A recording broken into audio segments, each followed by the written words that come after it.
When something is important enough, you do it even though flowers are not in your favor. How much of your personal fortune have you poured into this? $100 million. $100 million into something that you did not believe would work at the beginning. Yes.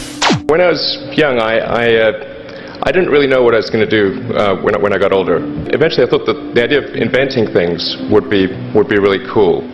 And the reason I thought that was because I read a quote from Arthur C. Clarke, which said that a sufficiently advanced technology is indistinguishable from magic, and that's really true. If you go back, say 300 years, the things that we take for granted today would be you'd be burned at the stake for. Being able to fly, that's crazy.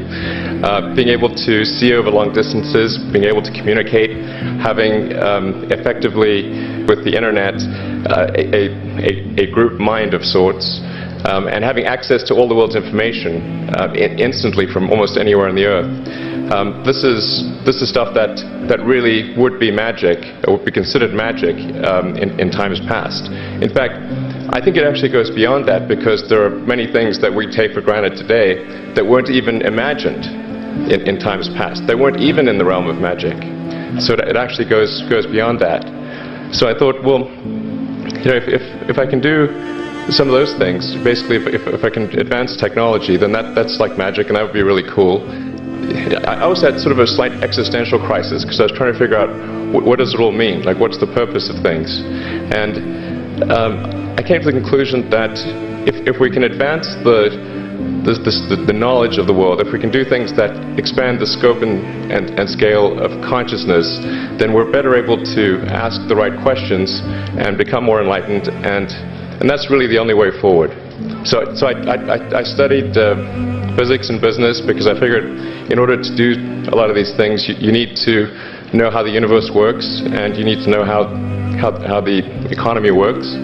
And you also need to be able to bring a lot of people together to work with you to create something, because it's very difficult to do something as an individual if it's a significant technology. If you consider two futures, one where we are forever confined to Earth until eventually something terrible happens, or another future where we are out there on many planets, maybe even going beyond the solar system, I think that second version is incredibly exciting and inspiring.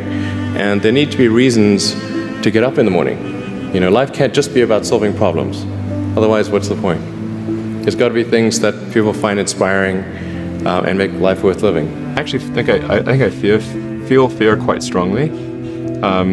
So it's not as though I just have the absence of fear.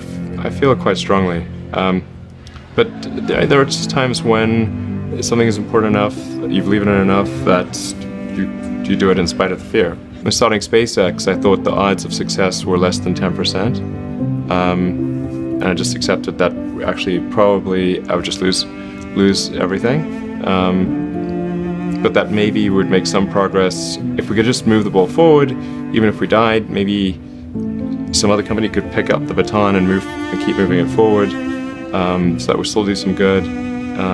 Yeah, same with Tesla. I thought the odds of a car company succeeding were extremely low. I think successful entrepreneurs probably come in all sizes, shapes, and flavors. So even if you're the best of the best, there's always a chance of failure. So I think it's important that you really like whatever you're doing. If you don't like it, life is too short. If you like what you're doing, you think about it even when you're not working. I mean, it's something that your mind is drawn to.